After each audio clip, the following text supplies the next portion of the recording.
ataupun komponen yang melibatkan dengan manufacturing, menggunakan mesin CNC, menggunakan injection molding, menggunakan rapid prototyping, semua tu adalah manufacturing. Manufacturing fasa manufacturing. Tapi before we going to manufacture the product atau component, kita akan pergi kepada design dulu. Inilah design yang awak belajar ni. Dalam ini kita ada tiga tadi, tiga fasa design, conceptual, embodiment dengan detail design. Tiga fasa. Then after we done with the 3 phase dalam design, baru kita pergi manufacturing. Jadi ini production ni. Manufacturing ni ialah production yang kita sebelum kita pergi pada sini, ni kita kena finalize dulu design ni.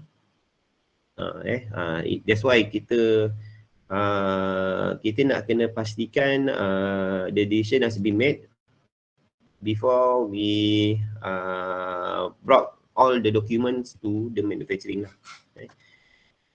Before we bring all of the required information, we bring all of the data, benda-benda yang berkaitan lah, supaya fasa manufacturing ni dapat berjalan dengan lancar lah. Manufacturing ni macam kilang lah, macam kilang. Kilang yang menghasilkan komponen-komponen semua tu lah.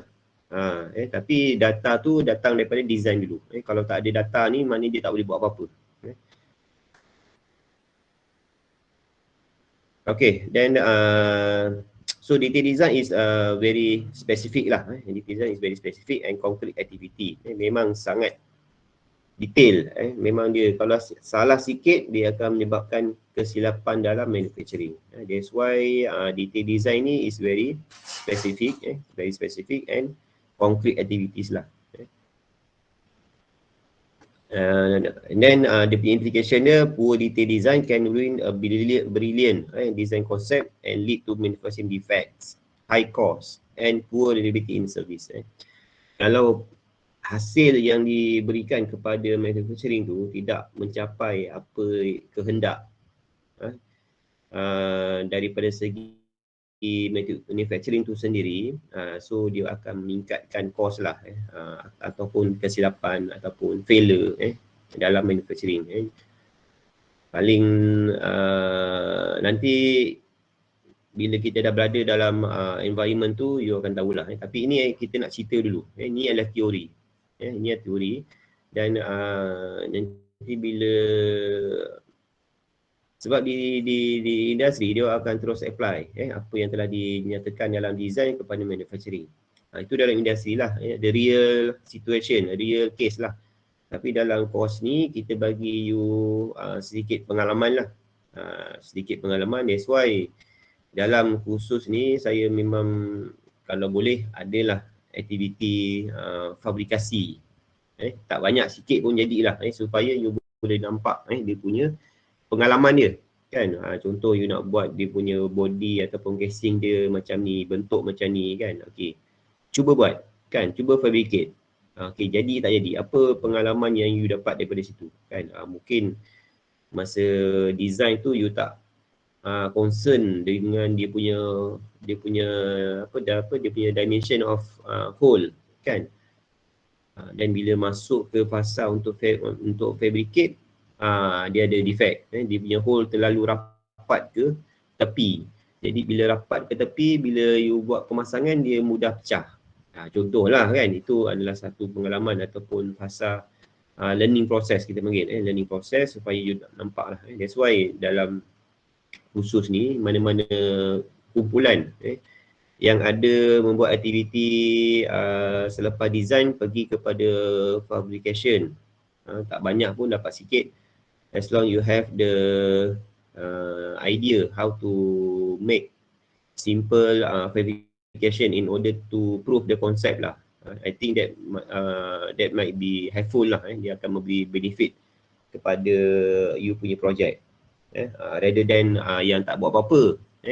Saya lebih prefer macam tu. Kalau ada 12 kumpulan, ada 10 kumpulan pun, yang buat cuma satu kumpulan, satu kumpulan tu dia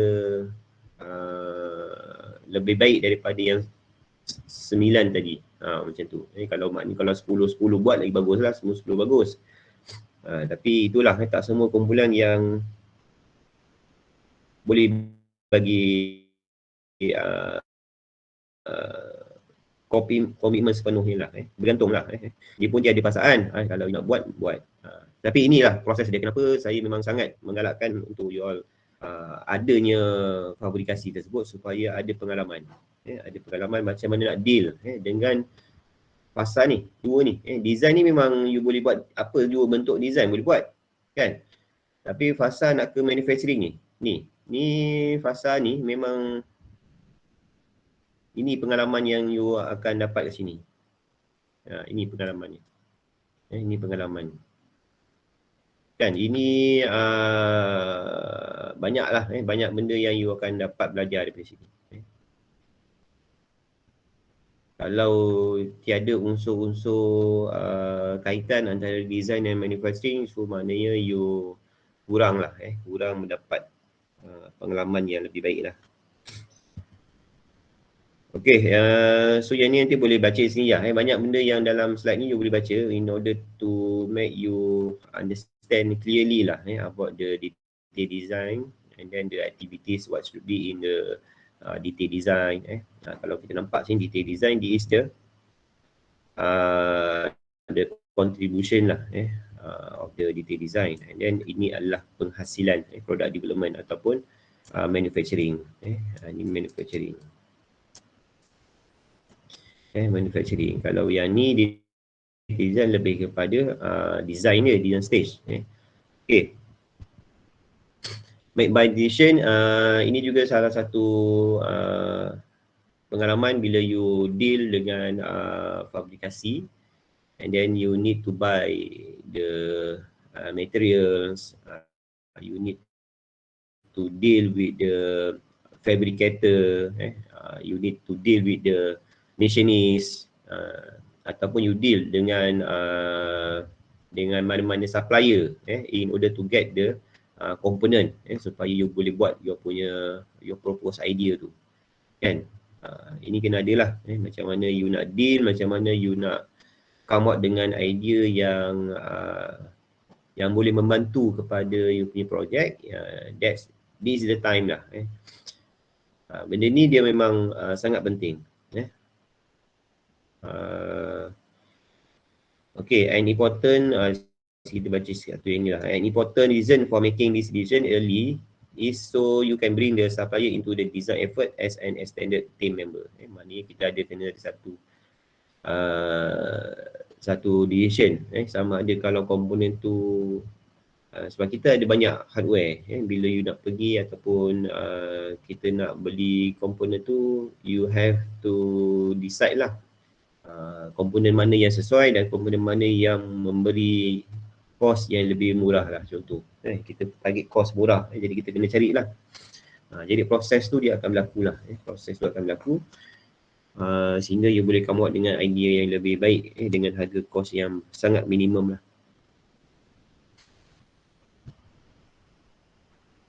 Okay, it is necessary lah to complete these activities before the design can be complete. Mana final design, final product specification adalah satu aktiviti yang perlu dibuat. Kan, motor, you nak guna motor berapa horsepower. Kan, itu semua dah dapat daripada chapter 4. Kan, berapa saiz keseluruhan produk. Kan, berapa berat you punya produk, itu boleh dapat dalam you punya detail ataupun dalam you punya 3D model, kan. Dan berapa jumlah komponen, itu semua adalah necessary activities lah before you can complete, before the design can be complete lah. Benda ni penting. Maknanya kalau you nak buat satu item tu, make sure sebelum dia pergi kepada fabrication tu, all of the information complete. Dah ada lah info-info tu untuk dibawa kepada perbincangan ataupun urus niaga lah bersama dengan fabricator, supplier dan sebagainya lah. Sebab inilah you punya dia punya communication tu akan bermula lah dengan pihak luar. Okay, complete engine drawing. Drawing ni detail design ni dia akan melibatkan drawing lah. Dia akan melibatkan drawing yang mana the major task in detail design inilah major task yang dalam detail design ni akan melibatkan dengan engineering drawing. Mana kena drawing lah menggunakan SolidWorks sebagai platform untuk membuat drawing 3D model. Drawing kita panggil sebagai detailed drawing. Kalau drawing individual parts kan, satu komponen kita panggil sebagai detailed drawing. Dan detail drawing dia ada detail semualah berkaitan dengan geometric features, ada dimension dia, tolerance. Detail drawing tu satu mana setiap komponen tu satu komponen, kalau ada 10 komponen mana ada 10 detail drawing. So setiap satu drawing tu dia ada dia punya perincian berkaitan dengan geometric features, dimension dan juga tolerance of the parts. Supaya inilah yang akan dijadikan sebagai rujukan kepada pihak fabricator ataupun manufacturer. Dia akan tengoklah lubang kat mana, saiz dia berapa panjang, guna bahan apa, berapa kedalaman lubang, semua dia akan rujuk dalam dia punya drawing. And then assembly drawing show how the parts are put together. Assembly drawing pun kena ada. Jadi kalau dalam satu drawing tu biasanya lah macam lazimnya satu produk lengkap. Satu produk lengkap. Kalau ada yang tanya ataupun tahu kan, senyap ni saya tak tahulah tahu ke, nak tanya ke ataupun memang dah tahu, saya pun tak pasti, tapi saya tunjuk dulu lah. Satu produk ni akan melibatkan dengan let's say ada contoh ini contoh ada 15 komponen ataupun 15 komponen lah. Ada 15 komponen. So dia akan ada melibatkan dengan 15 detail drawing.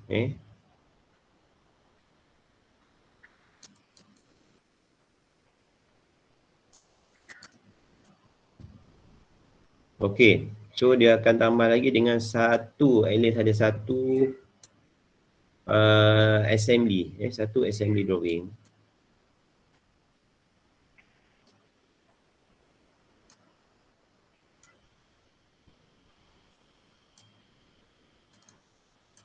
Dan juga satu lagi adalah DOM ataupun exploded lah.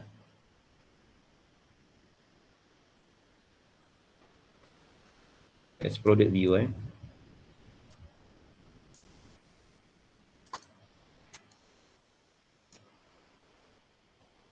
Okey, boleh? Awak masih lagi tak dengan saya ni ataupun dah terkeluar?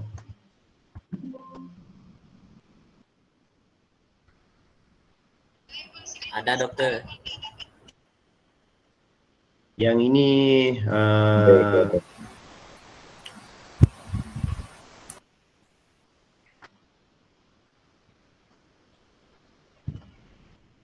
okey.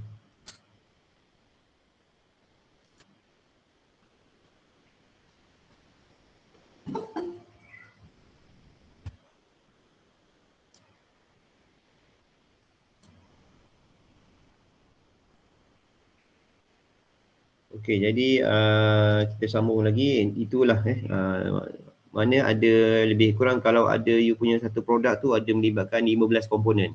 Termasuklah standard komponen dengan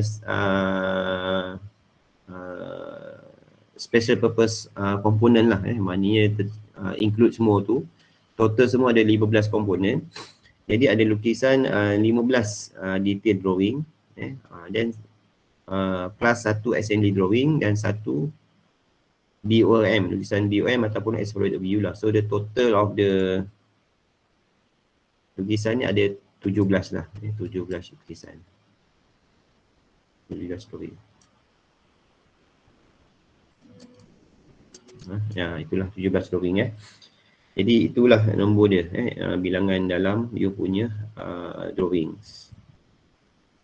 Okey, ini yang BOM tadi. Yang satu lagi tadi adalah BOM, yang mana BOM ini adalah list of each individual component in the product.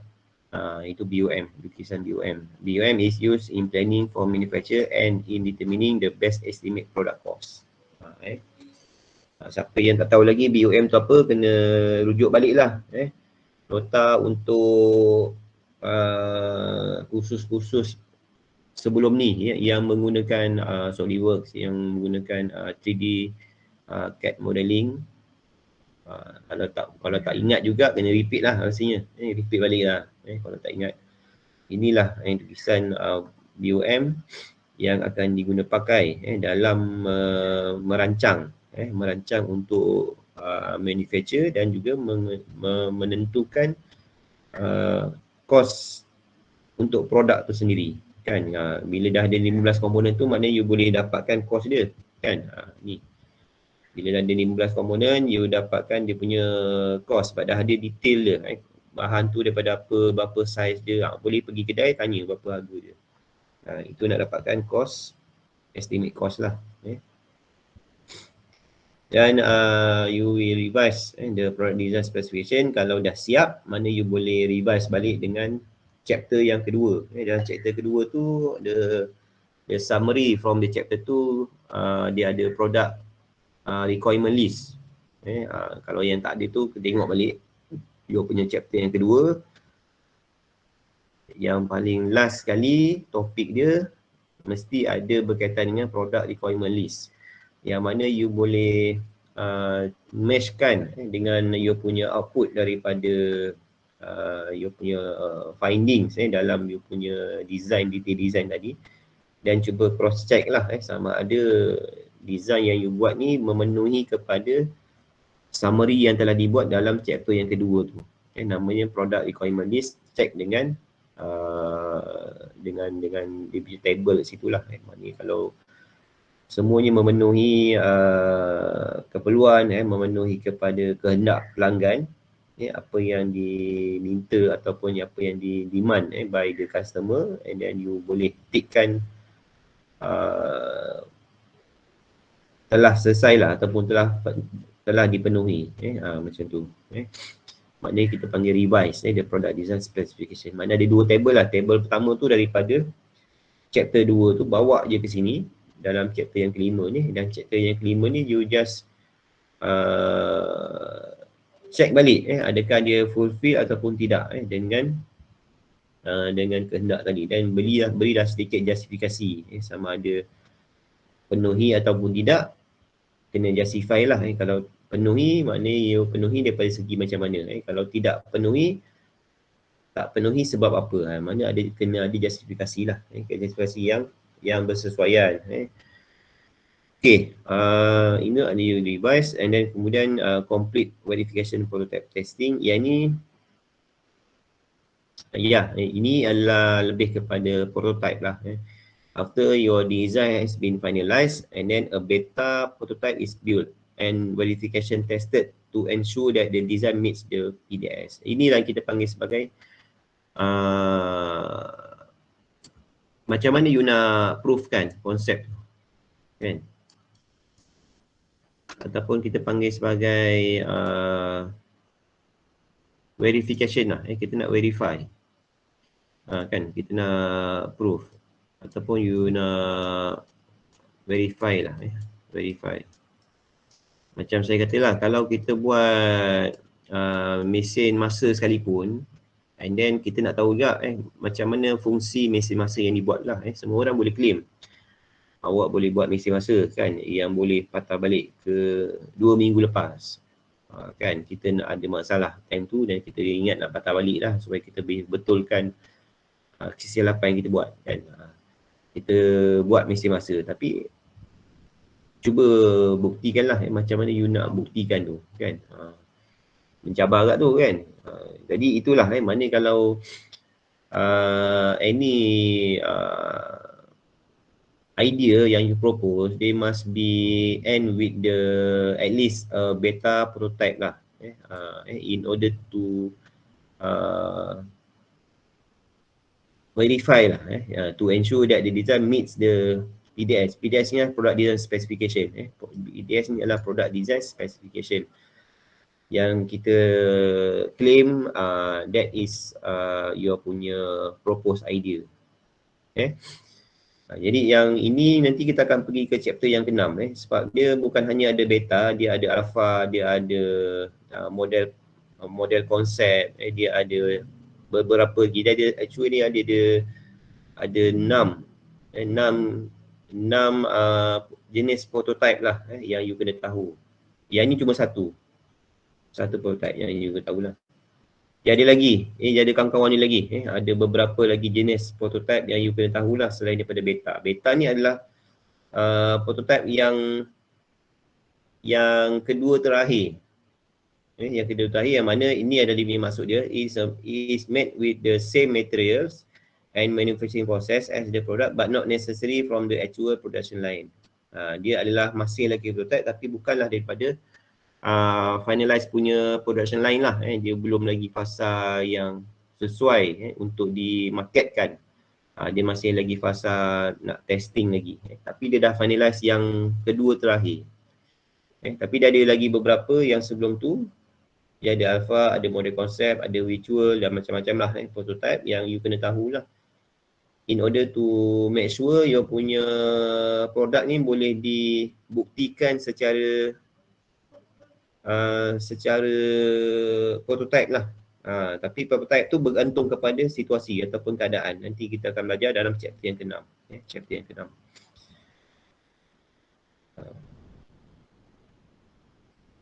Okay, alright, yang bawah ni adalah just dia punya perincian lah, perincian kepada product testing. And then final cost estimate, once you have the BOM, I think for the cost estimate ni they have no complexity lah. You dah ada dia punya detail komponen apa yang perlu ada dalam you punya produk, and then you boleh dapatkan info tu daripada mana-mana lah in order to just estimate je, cost estimate, sebab kita nak tahu berapa agak anggaran cost untuk produk tersebut kan, sebelum kita pergi berbincang bersama supplier lah kan. Supplier ni dia ada dia punya harga dia, dan kita sebagai designer pun kena ada harga kita yang kita boleh estimate. Kalau kita estimate harga dia lebih kurang dalam 5,000 contoh, kita buat mesin kupas kulit bawang, and then bila kita buat, kita anggarkan harga dalam 5,000 anggaran. And then kita pergi supplier, kalau supplier tu letak harga more than 10,000, dia letak 12,000, jauh sangat ni kan. Kita estimate lebih kurang dalam 5,000 je, dia letak 12,000 kan. Kita kena carilah supplier lain. Tapi kalau ada supplier yang boleh letak dalam harga 6,000, 7,000, maknanya dia dah hampir dengan kita punya cost estimate. I think that will be okay lah sebab harga tu dia kita estimate apa yang kita tahu kan. Mungkin fabrikasi ni dia ada cost tambahan lain, tapi janganlah terlalu tinggi sangat, double daripada harga yang kita estimate lah. Okay, dan ini adalah contoh engineering drawing yang kena ada lah. Ini you dah belajar pun dalam khusus yang berkaitan dengan lukisan, lukisan kejuruteraan, dan beberapa kursus yang menggunakan gunakan SolidWorks. Ini supposed to be no problem lah, sebab inilah data-data yang biasanya dibuat. Bila you generate je 3D model, and then you akan publish dalam layout. Dalam layout itulah yang akan digunakan pakai untuk merujuk kepada detail drawing yang dibuat lah, yang berkaitan dengan dimension dia, yang berkaitan dengan manufacturing method pakai apa kan, dia punya material pakai apa, dia punya nama komponen dan sebagainya lah. Ini contoh yang digunakan di industri lah, contoh kita pun dah ada kita punya standard layout Dia boleh je guna layout yang standard yang biasa digunakan. Yang ini adalah contoh di industri punya layout lah. Masih lagi menggunakan kekal dia punya view dia. Yang ni dia gunakan kena faham yang ini. Nampak tak? Yang ni adalah third angle projection. Maknanya kena tengoklah. Third angle projection sama seperti apa yang kita belajar di UTHM. Ini adalah front view. Yang ni jangan salah saya jumpa ni dalam mana-mana projek, dalam mana kumpulan yang salah ni, maka dia terus akan ditolak. Yang ni side. Side ataupun right lah. Kita panggil side ataupun boleh right.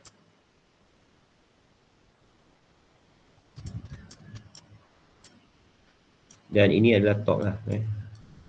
Lukisan ni jangan salah view dia. Top view, front view dengan right view. Maknanya inilah lukisan yang memang dirujuk untuk third angle projection. Third angle projection. Jangan terbalik dengan first angle. First angle kita tak masuk. First angle is not our focus lah. Maknanya kita fokus pada third angle sahaja. Jadi third angle macam ni lah. Gambaran dia top, front dan juga right. Kan biasa kat sini ada gambar you punya ISO lah. Sini ISO view. Macam tu. Ini pun dah cukup okey lah. Kalau lain daripada sini yang lukisannya tunggang langgang, jadi memang markah dia akan ditolak serta-merta lah. Bagilah sikit, kalau boleh memang nak bagi kosong je, tapi sebab ada lukisan pun dah buat, jadi at least adalah markah separuh lah saya bagi. Tapi nak elakkan markah tu terbuang banyak yang tu, janganlah silap.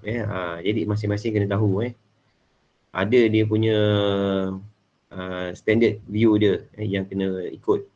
Tak boleh nak letak sebarangan lah. Ini lukisan exploded ataupun BOM. Ini adalah BOM. Yang ni exploded lah. Bila you dah buat exploded, dia akan nak keluar lah BOM tu. So dah pecahan dia. So ini ada melibatkan dengan 21 komponen. Ada 21 komponen. Ada 21 komponen dan dipecahkan secara teratur lah. Kan? Jadi supaya kita nampak fabricator pun nak buat pun dia nampak. Okey, komponen ni namanya bearing cap. Nombor 16 kan, dia cari nombor 16 kan, bearing cap. Dia cari mana bearing cap ni, nombor 16 ni kan.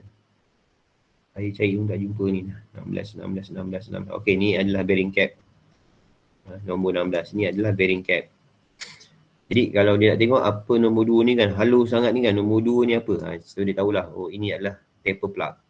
So itu adalah purpose why we need to have the exploded view in the drawing lah. Is one of the required drawing dalam you punya detail drawing tu, detail design lah, you punya drawing, supaya kita boleh communicate. Cara kita nak communicate ni bukanlah secara kita nak kena tunjuk satu pada manufacturer, tapi kita kena lukis semudah yang mungkin supaya boleh difahami oleh fabricator. Ini cara kita berkomunikasi. Kan kita buat cantik-cantik macam ni, kita bagi susunan supaya ini adalah lukisan asal dia sebelum explode. Ini dah lukisan dah explode dan setiap komponen tu dinyatakan dalam table ni, nama-nama dia dan bilangan quantity dia. Dan adalah description if you need to explain more to the fabricator lah. Inilah dia punya info dia supaya dia beritahu, okey, ini nombor 21 adalah internal retaining ring. Dia menggunakan standard SAE 1090. Itu adalah dia punya bahan dia. Jadi itu komunikasi yang boleh. Dan dia adalah mempunyai dua komponen quantity dia. Jadi kat sini satu, kat sini satu. Sini satu, sini satu. Dia ada dua komponen. Jadi tahulah mana inilah how we can communicate to the fabricator lah. Kalau ada yang tak sesuai, dia akan nyatakan lah. Contoh dia punya bearing dia Yang ni contoh dia, okey, contoh bearing ni. Bearing ni tak available dekat market. Boleh tak diganti dengan bearing lain? Ni kena bincang lah. Kena dengan fabrikator. Okay, this is the benefit why we need to have the CAE dan CAD. Dan CAE ni adalah computer aided engineering yang melibatkan dengan analisis. Yang ni adalah computer aided design yang melibatkan dengan lukisan 3D model. So kedua-dua ni akan membantu kepada reducing the product design cycle time. Membuat produk tu secara berulang kali lah. Kita buat salah. So dia akan memanjangkan masa, dia akan meningkatkan kos, dia akan melambatkan projek tu siap dan sebagainya lah. Dengan adanya dia dapat mengurangkan lah that kind of problem lah. Improving the quality. Quality pun sama. Dia akan menyebabkan quality produk tersebut dengan lebih baik lah. Decreasing the manufacturing cost. Cost pun confirm lah. Dia akan mengurangkan cost yang terlibat. Okey, dah banyak lagi lah. Beberapa lagi yang you boleh logically boleh berilah dia punya input, dan kalau tak pun boleh baca lah dalam slide ni. Banyak info-info yang boleh jadikan sebagai rujukan. Dan CAD guy must have skill lah. Yang ni kalau you ada CAD guy, tak semua yang berminat melukis. Sebab dia 3D CAD model ni dia memerlukan masa yang sangat panjang lah. Dia akan memerlukan masa yang sangat panjang di depan komputer membuat satu lukisan yang detail. And then the CAD guy must have the good ability to focus. Dia kena fokus lah. Kena fokus buat. Kalau 8 jam baru siap satu komponen kan. At least itu adalah satu pengalaman. And then the second component dia akan kurangkan daripada 8 jam kepada 6 jam. Kan? And then satu masa nanti bila you dah expert, satu komponen you boleh siap dalam masa 10 minit. Kena ada fokus. Insightful. Resourceful. Communicates well. Teachable. And then good visualization skill. Dan beberapa lagi lah. Banyaklah. Ini adalah if you ada CAD guy, then you must have all of these abilities lah in order to make sure you are the person who can stay in the computer more than 6 hours kan. Kalau kurang daripada situ mungkin you lebih prefer duduk di site lah ataupun di kosan-kosan mesin dan sebagainya lah. Drafter dan designer, ini adalah dua position yang confused. Sama ada you ada drafter ataupun designer. Kalau you are drafter, your job hanya melibatkan dengan melukis sajalah. Melukis duduk depan komputer dan tugas awak hari-hari hanya melukis. Datang kerja lukis, datang kerja lukis, datang kerja lukis. Lukis je kerja awak. Itu adalah drafter. Tapi berbeza dengan designer adalah awak punya kerja adalah membuat keputusan dan memberi arahan kepada drafter. Kan? Awak melukis juga tapi tak melukis sepenuhnya lah. Mungkin you melukis hanya menyemak lukisan. Menyemak lukisan yang dibuat oleh drafter. You bagi satu sorry.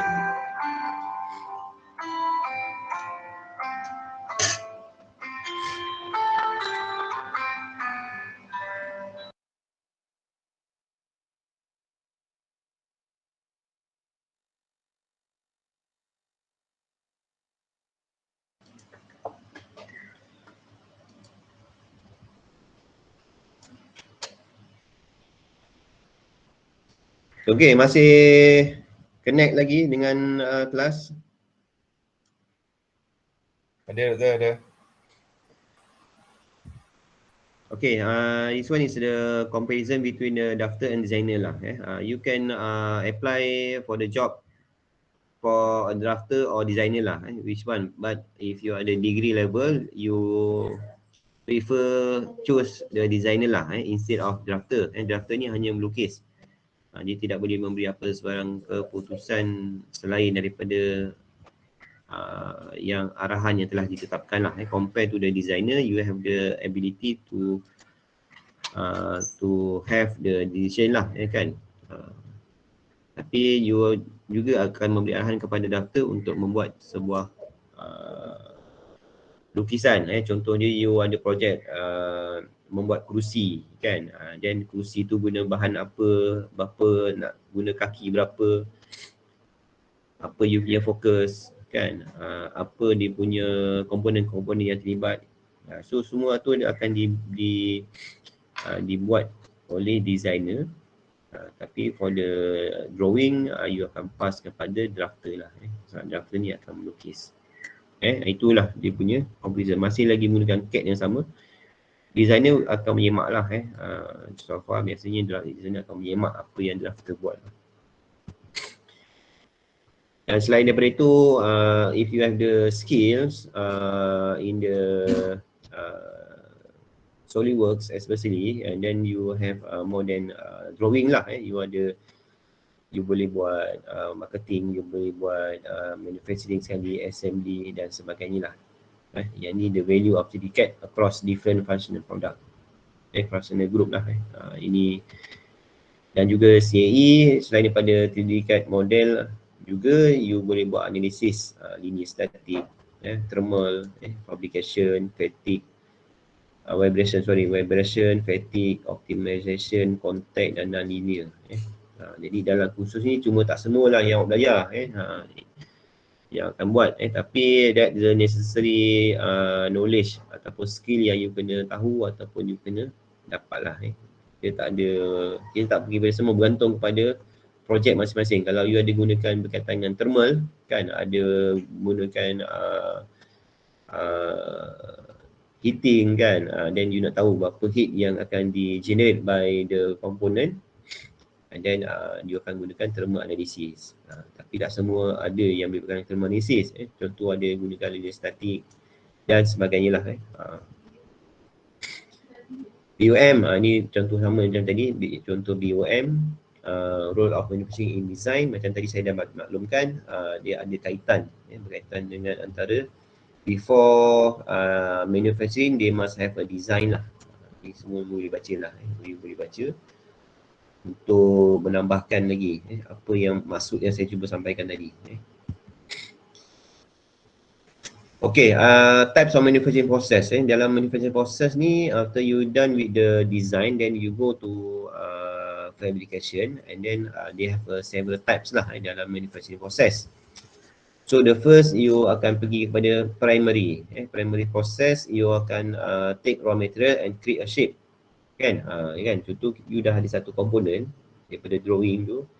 Okay, dan drawing tu memang dah cukup lengkap lah, dia punya maksud dia, and then you ambil dia punya maklumat dia, then you mula buat, you akan dapatkan dia punya bahan dia dulu, kan, guna bahan apa, stainless steel ke, mild steel ke, gunakan plastik ke. Okay, dah dapat bahan tu, okay, buat bentuk gunakan mesin apa, guna mesin CNC ke, ataupun nak guna plastik, gunakan mold dia ke dan sebagainya lah. Kemudian bila dah siap shape tu, kan, contoh shape dia dia punya mouse ni dia tak berapa friendly sangat lah.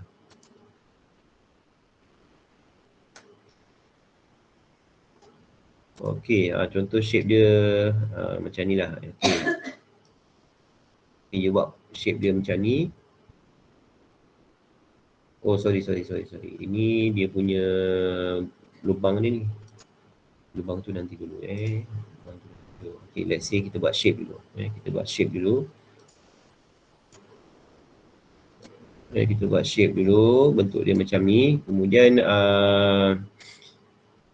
secondary process, you akan buat dia punya contoh macam tadi lah, nak buat lubang, kan. Okay, kita buat lubang, and then kita buat dia punya chamfer dia. Kita buat chamfer dia, kan, ini kita buang lah. Dan mungkin kita ada buat gigi sikit bawah ni, kan, yang lebih kepada secondary. Okay, and then the last adalah finishing process. You akan buat dia punya appearance, lukisan dia. You kena coatingkan dia, kan bagi nampak menarik lah. Mana kita coatingkan dia, painting atau polishing. Inilah proses yang terakhir.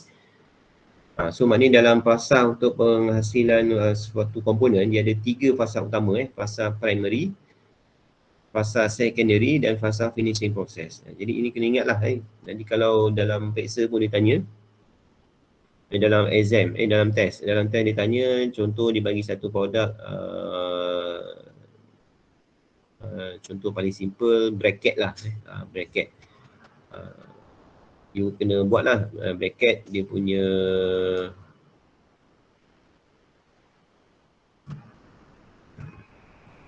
buatlah bentuk dia macam ni. Okay, ini daripada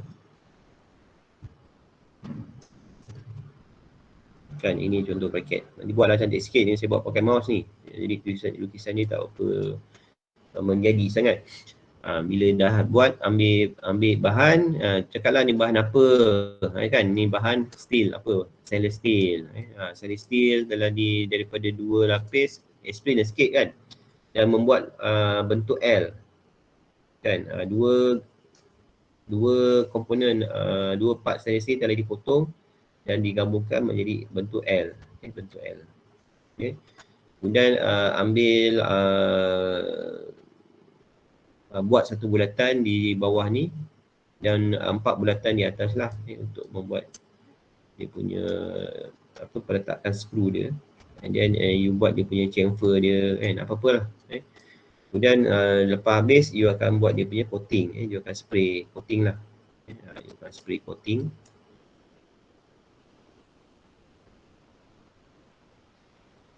Dia akan spray coating lah supaya dia untuk apa? Untuk mengelakkan dia karat ataupun menyebabkan dia terhakis, ataupun mengelakkan dia daripada tercalar, sebab dia bahan yang mudah karat kan. Jadi untuk mengelakkan that kind of problem, and then you do coating, painting, polishing dan sebagainya lah. Jadi adalah dia punya penceritaannya, apa komponen yang dibuat dan apa dia punya hasil dia lah. Jadi inilah technical manufacturing yang kena tahu. Dan ada classes of manufacturing, ada casting, polymer dan sebagainya lah, bergantung pada you punya projek masing-masing. Kalau dia gunakan CNC, then you kena tahulah the way how to conduct the CNC machine dan sebagainya lah. Okay, so ada soalan sebelum kita rasa itu sajalah untuk chapter 5. Ada soalan? Yang lain ni you boleh bacalah input-input yang berkaitan dengan dokumen yang diperlukan. Yang lain tak berapa. Yang ni lebih kepada perincian, kepada you punya documentation. So that's all for the chapter 5 lah, lebih kepada pemahaman berkaitan dengan chapter 5 tu, iaitu topik berkaitan dengan detail design. Detail design ni adalah satu fasa yang mana you have to prepare technical drawing. The technical drawings, all of the components should be publish in the detail drawing lah. Macam saya tadi, kalau ada satu produk ada melibatkan 15 komponen, so dia ada 15 drawing, including then 15 drawing plus dengan satu assembly drawing dan plus dengan satu as product view lah yang berkaitan dengan BOM. Okay, ada soalan? Now I open for the question lah. Kalau ada soalan, maknanya kalau yang sebelum ni you dah siap dengan chapter yang keempat, sebab kita dah lepas 2 minggu ni, 2 minggu lepas kita dah habis untuk chapter yang keempat, dan kita dah masuk minggu ni, 2 minggu tu dah I left for you complete you punya project tu up to chapter 4 lah. Then now you boleh mulakan dengan drawing lah. Drawing dah boleh mulakan untuk setiap komponen yang perlu dilukis dan boleh mulakan. Okay, so I now open for Q&A. Kalau ada soalan boleh tanyalah.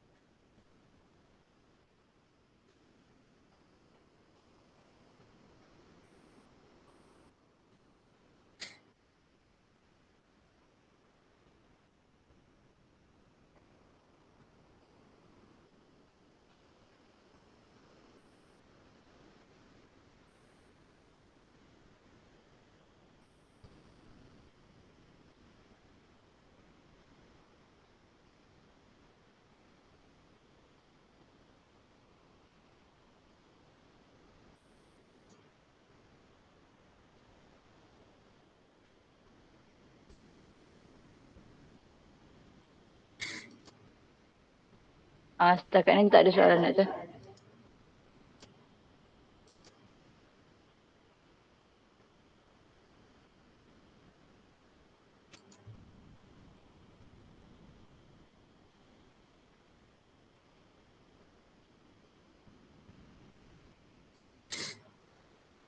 Okay, untuk petang ni proceed dengan projek masing-masing boleh mulakan drawing ataupun you boleh mulakan apa-apa projek yang melibatkan dengan aktiviti luar lah. Jadi kalau ada sebarang pertanyaan untuk apa-apa perbincangan berkaitan dengan projek, boleh WhatsApp saya lah untuk sesi perbincangan secara grup, dengan grup lah. Kalau ada keperluan kena WhatsApp dengan saya lah. Yang lain kalau tak ada apa boleh teruskan dengan projek masing-masing. Okey, Doktor.